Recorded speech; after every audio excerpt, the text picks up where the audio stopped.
Finkelstein. What do you think? I'm Israel. You're the Palestinians in Gaza. If every one of the people in Gaza laid down the arms and stopped attacking, what would Israel, do to you? It's a good question. Nothing. They've tried it 5 different times. They've literally stop attacking. Israel has never, not one time in history, initiated any conflict. Every single one of those things that you're pointing to is a retaliatory attack by a terrorist organization. But if that was switched, where Israel, you, Hamas in Gaza, I take all of my arms and all of my protection and I laid them down, what would Hamas do? They would kill every single one of us. That's what they do. That's what they're sworn to do. That's their motto and the origin of their existence, all the way back to the Grand Mufti traveling to Hitler to ask, how do we solve the Jewish problem? Like, you want to follow from the Hamas to the Muslim Brotherhood, all the way back to the Grand Mufti, to Mujahideen, and you see the origins of one thing, which is, how do I solve the Jewish problem, is to eradicate and kill them. That is what Hamas came from. Not the Palestinians, not those poor people stuck in Gaza. But in that problem, if all of Hamas just went away, we would have peace. If they laid down their arms and they stopped murdering innocent civilians and raping women and killing babies, you'd have peace. If the other side laid down their arms, they would all be murdered. How would you respond to this? It's hard to respond to statements like that because they're so demented, so divorced from reality that one doesn't really know where to begin. It starts with Hamas, goes back to the Mufti of Jerusalem, Muslim Brotherhood, and it's just gibberish. This stuff that this guy talks about, if the people put down their arms, Hamas would kill them. He's just a flaming imbecile.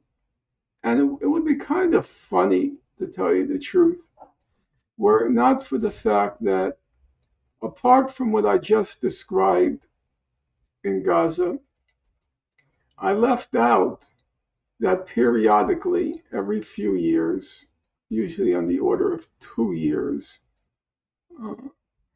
every few years, Israel goes into Gaza to what it calls mow the lawn. It's going to mow the lawn. So what is this lawn? I said there are 2,300,000 people living in Gaza, of whom 1,100,000 blades of grass on this lawn, 1,150,000 blades of grass. They're children. So when you hear mow the lawn, you have to bear in mind that it's the heads of children that are being mowed. And I'm not going to go through the statistics now. There was 2008 to 9 Operation Cast Lead. Hundreds of kids were killed. 2012 Operation Pillar of Defense. 2014 Operation Protective Edge. 550 kids were killed.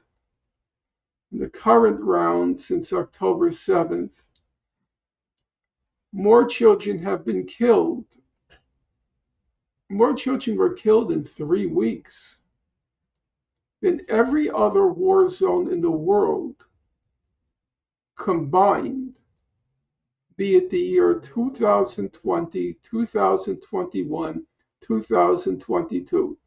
If you take each of those years and add up every child killed in every war zone in the world, it would still not equal the number of children who have been killed in Gaza in the past 3 weeks. The number is about 4,500.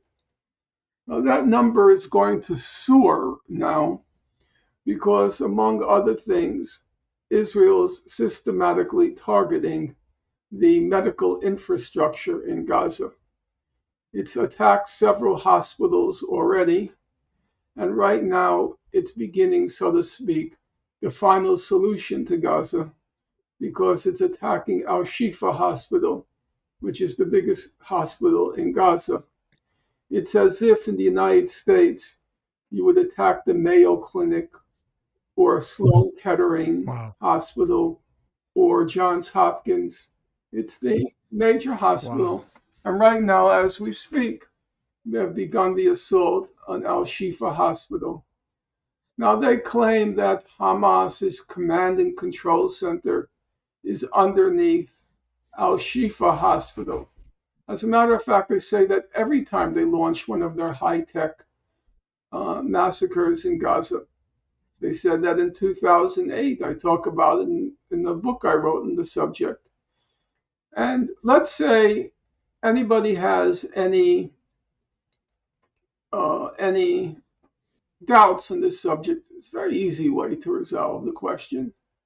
There are thousands of people in Gaza. Excuse me, there are thousands of people in Al Shifa Hospital. Thousands. Reporters can go in and just check whether Israel says we have detailed evidence that there is a bunker in Gaza, a bunker in Al Shifa, where there's the Hamas command and control center. And they send out pictures of it, images of it. You could just go down and check. It's not difficult.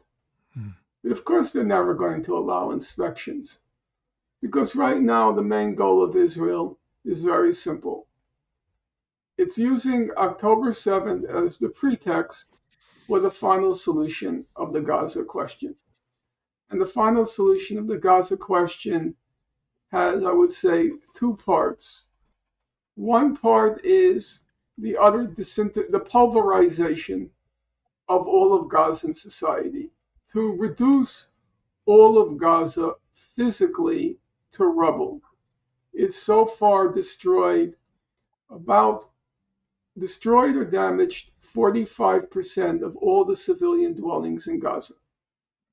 So about half the population will have nowhere to go back to. In fact, they literally will not know where to go back to, in the most literal sense, because the whole area is going to be reduced to something between a garbage dump and a parking lot. It'll just be flat. So as you look for your home, you're going to be looking into a horizon, and you won't have a clue even where you lived.